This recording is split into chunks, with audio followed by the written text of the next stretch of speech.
Il s'agit donc en fait d'une mise à jour du développeur API, donc si vous n'êtes pas intéressé à tout cela, vous pouvez simplement fermer cette vidéo en ce moment, mais j'aime vraiment parler de ce genre de choses parce que l'équipe de développement des développeurs, l'équipe API fait un travail de tueur, donc de toute façon la tête en haut de l'équipe CRM Marketplace, donc pour ceux d'entre vous ne savent pas du côté API, nous avons en quelque sorte un marché en cours lorsque vous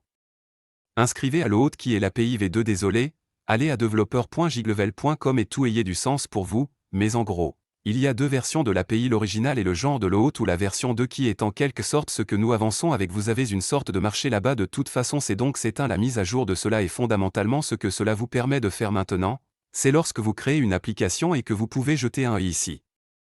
Vous pouvez spécifier si cette application doit être disponible pour l'agence ou pour l'agence et le sous-compte maintenant réel rapidement, cela ne peut pas être changé plus tard, prenez cette décision maintenant et donc la chose cool à ce sujet est alors à partir de là que vous pouvez faire, c'est que cela vous permet de créer ces applications de niveau d'agence, alors pensez Y comme ceci si vous êtes un développeur en pensant à la création d'une application pour des niveaux élevés direct. Direct client l'agence le faites comme ça si vous essayez de créer une application applicable aux clients de l'agence, faites-le comme ça ou sur les options, ce qui est un peu étrange le faire pour les deux mais de toute façon aussi est un peu comme vous pouvez le voir, ce serait le début de la dépréciation de l'API 1.0, donc pour ceux d'entre vous qui sont sur 1.0, nous n'avons pas encore de date de dépréciation officielle, mais cela arrive donc si vous utilisez toujours 102 de 1.0 et continuez, puis toutes les applications de marché existantes seront par défaut et considérées comme des applications de niveau sous-compte, donc de toute façon c'est juste un changement cool, je pense qu'ils ont fait un excellent travail ici ceux d'entre vous qui sont intéressés. Si vous souhaitez essayer iLevel gratuitement, utilisez mon lien de référence ci-dessous, puis assurez-vous de tendre la main pour obtenir mes bonus exclusifs, vous ne pouvez pas obtenir nulle part ailleurs. Et si vous n'êtes pas tout à fait prêt pour votre essai gratuit aujourd'hui,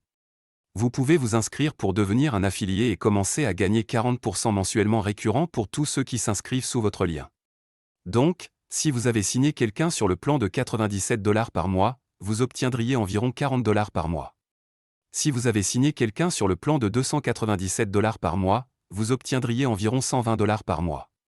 Parce que c'est si nouveau dans votre pays, vous pourriez littéralement être l'une des premières personnes à apporter un niveau élevé dans votre pays et potentiellement faire très bien pour vous-même.